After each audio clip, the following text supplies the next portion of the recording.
Hi there, welcome to AP Environmental Science, Chapter 15, Lecture Part 1. This chapter is about freshwater systems and those resources that we utilize this from freshwater systems. Let us begin. All right, so let's talk generally about freshwater.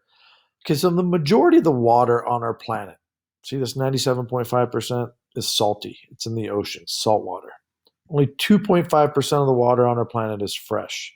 Most of our fresh water is actually frozen in ice caps and glaciers, 80% of it.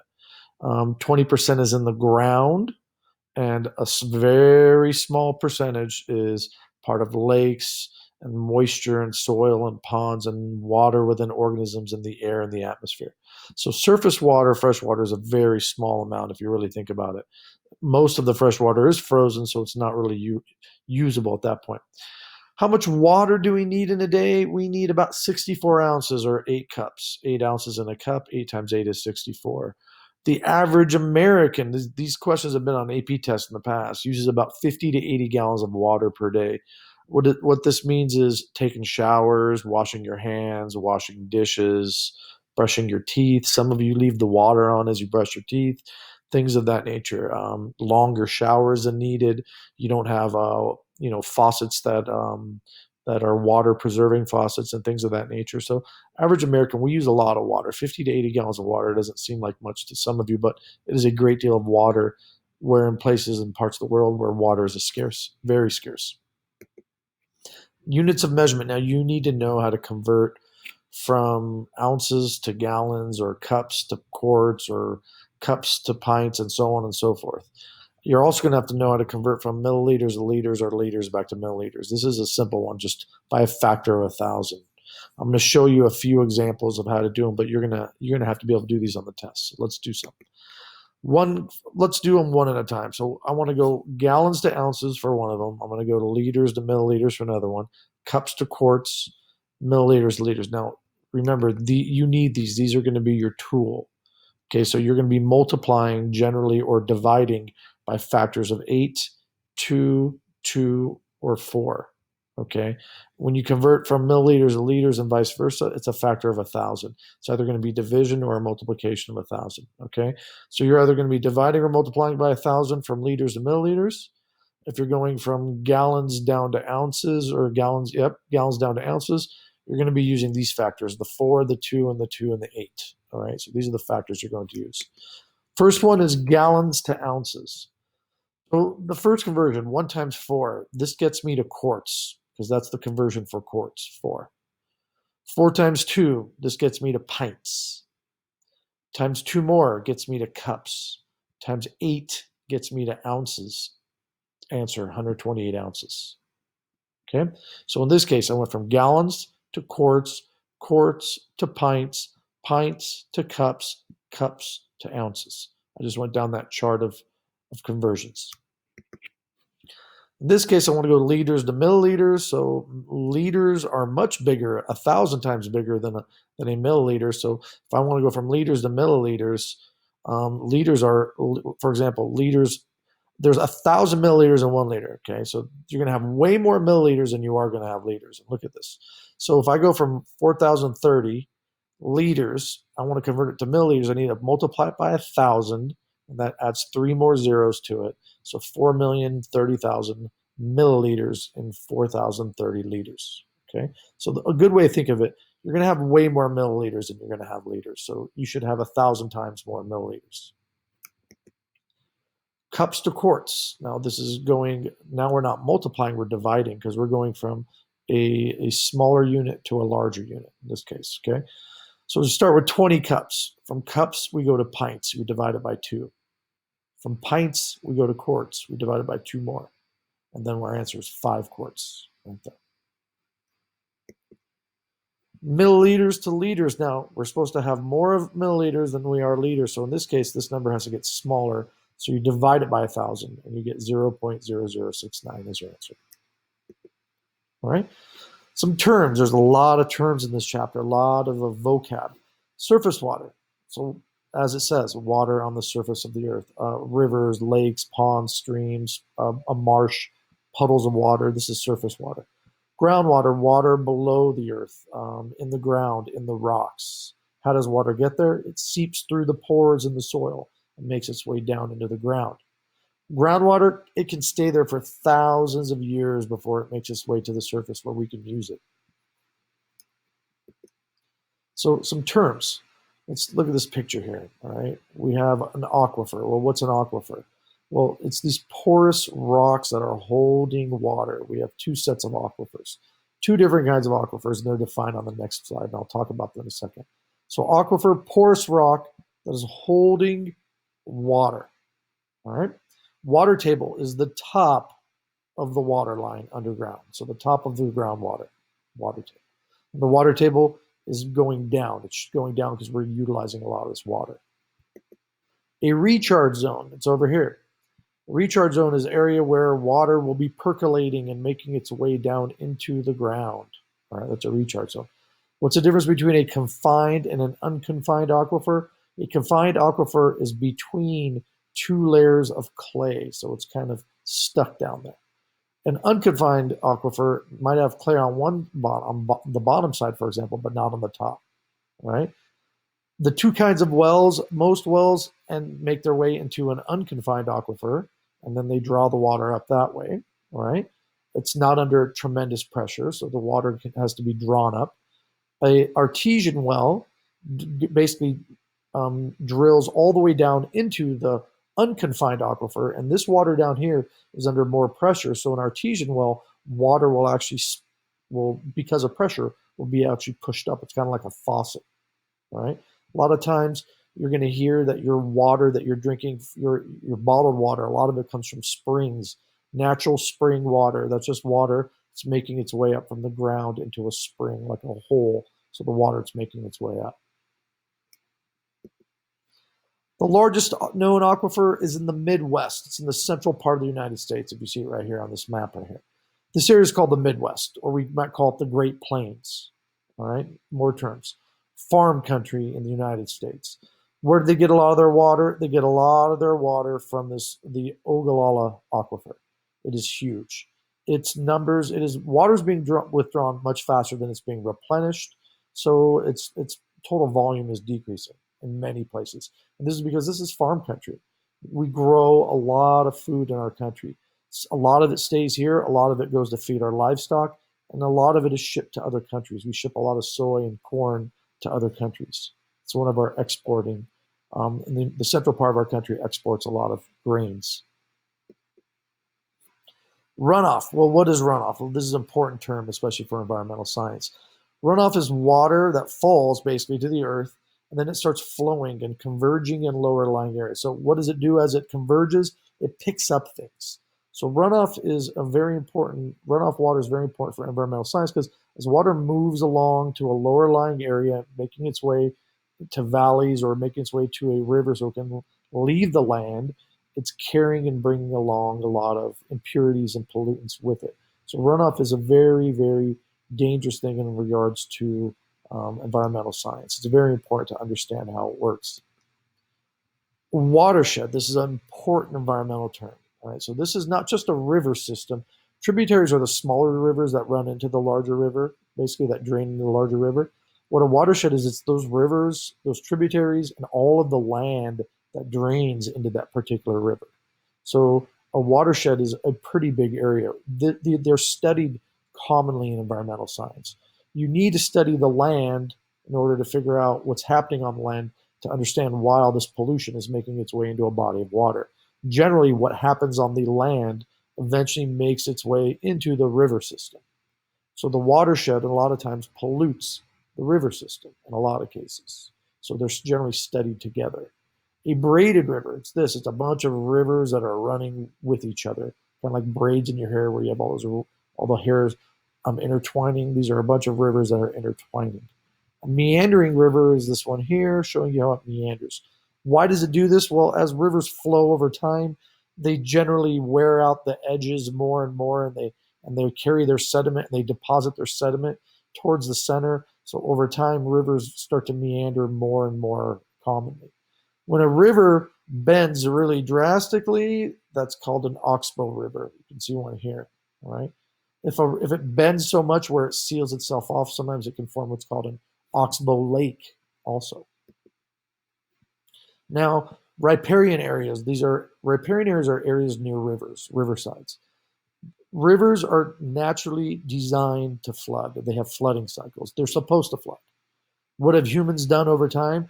We've done things to prevent them from flooding. But then eventually, those rivers, if they're still flowing and we haven't dammed them, meaning we built diversions and dams to block them, they eventually will flood and damage the nearby city that might be developed near it. So rivers are designed to flood. The San Diego River runs right through Mission Valley. The floodplain of the San Diego River is the Mission Valley Mall and Fashion Valley Mall. That's the floodplain for that river. Every time we have a big rainstorm, that area floods. There's a road that leads from Mission Valley to Fashion Valley.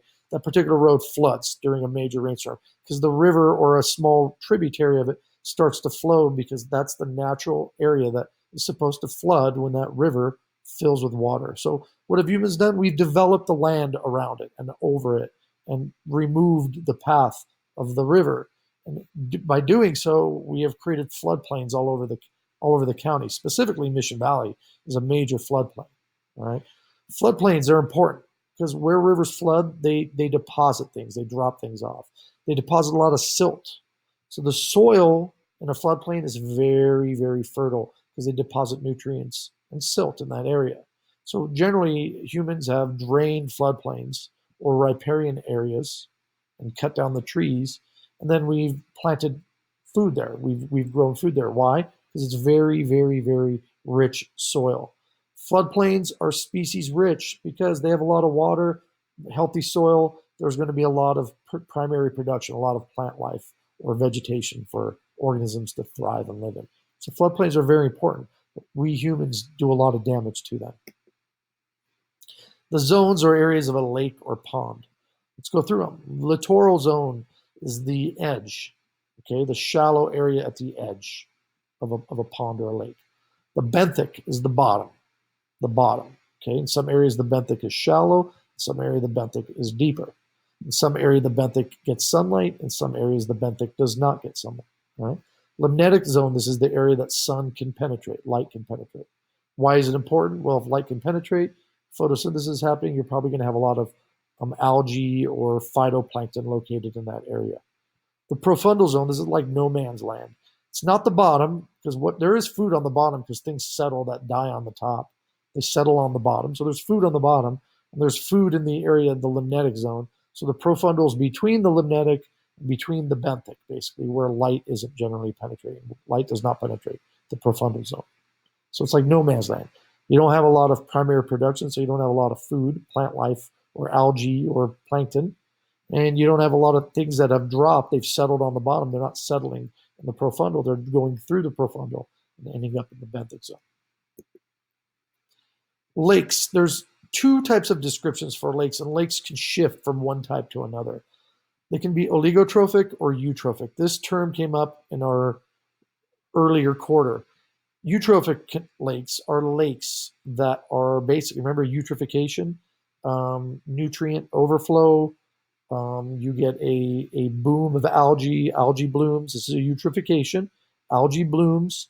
Then the algae eventually starts to die and decompose. And during decomposition, dissolved oxygen gets used up, so low oxygen.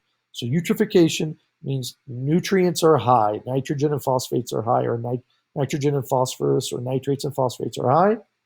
Due to those conditions, algae will bloom, eventually leading to low dissolved oxygen when the decomposers remove the algae from the bottom. Okay, oligotrophic, opposite, low in nutrients. And if it's low in nutrients, students, whenever they see the term low in nutrients, they think it's a bad thing. Well, nutrients cause algal blooms, and you don't want algae blooming. All right, that algae blooming leads to no dissolved oxygen, eutrophication. So low nutrients, which is good for a lake, means high dissolved oxygen, which means the fish are happy. The nutrients we're discussing here are going to be photosynthetic nutrients, nutrients for the algae or plants, all right?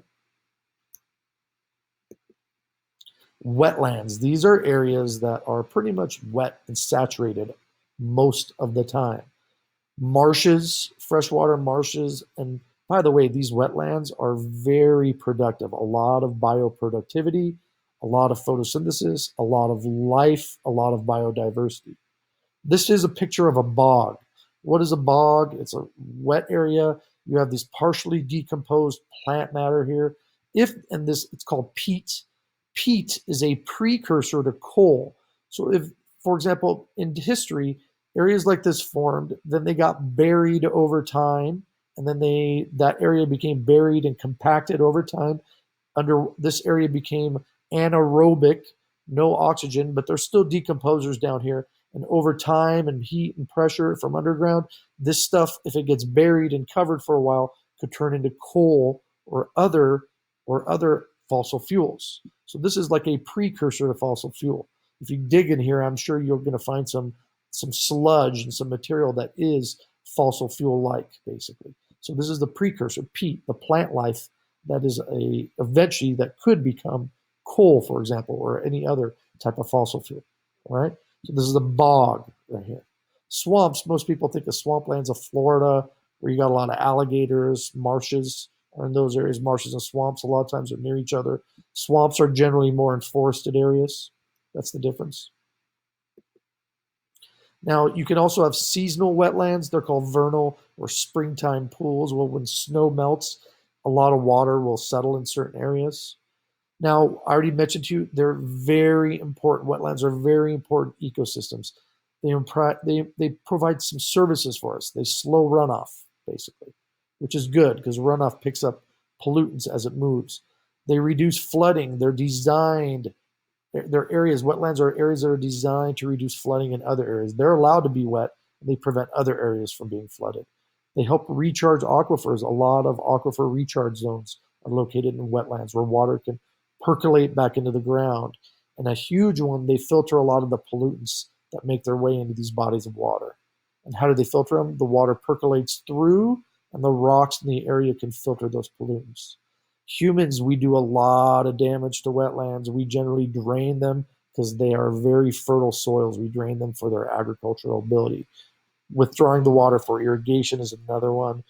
How do we do all this? We build dams and we prevent water. We divert water from going there, basically. Now, water supplies are households or industries and mostly agriculture. What does that mean? Well, about 70% of the water on our planet goes into growing food. We have a lot of people. We need to feed them. It used to be a little lower. Industry used to use up more, but now more is going towards agriculture. Residential use is about 10%. It's really interesting because, whenever we have a water conservation situation in California, and this happens all the time, we generally go after the residents. For example, you get penalized if you're running your sprinklers and doing things of that nature. We're all told to do things to preserve water in our households. But if you look at it, residents use 10% of fresh water. So the ideal way to really preserve water would be, of course, residents should preserve water, but you go after industry and agriculture and have them try to figure out ways of preserving water, and that would make a much bigger impact overall than just residents. Residents are a smaller chunk of the amount of fresh water that gets used. All right. Now, here's what's happening. Most of the rivers around the planet are running dry, and why is that? Because we're draining them and we are damming them, which means we are preventing water from flowing to them. We are draining them and damming them so much that hardly any water is getting to the ocean from these rivers. So rivers eventually meet at the ocean, all right? And where that takes place, it's called an estuary, and estuaries are not getting the fresh water that they are usually used to because rivers are really not flowing like they used to. Water mining is us withdrawing water faster than it can be replenished, all right? So water mining happens not only with rivers, it also happens with groundwater. So when you're taking water from a source faster than it can be replenished, you are water mining. It's not good, basically. What's happened in this area of the world, what was called the Aral Sea, this is what used to be the Soviet Union. It's now between Kazakhstan and Uzbekistan. This used to be a huge body of water, huge body of water. And look at this. It now has a northern area and a southern area, and part of the southern area is now gone or dried up too, if you notice in this picture. And this picture is back in 2009. I couldn't find a 2020 picture, but it's probably worse now. This is probably smaller, and this is smaller now. What has happened to the Aral Sea? Well, the area, industrial cotton farming in this area, this part of the world. So what have they done? They diverted the water. They dammed the water and diverted the water from all the natural rivers and bodies and tributaries. So hardly any water was running to the Aral Sea anymore, right? Because no water was getting there, and this is an inland sea, because no water was getting there, it just got smaller and smaller over time. This used to be a fishing haven. Now there's ships just sitting around. It's become desertified. It's become a desert, basically.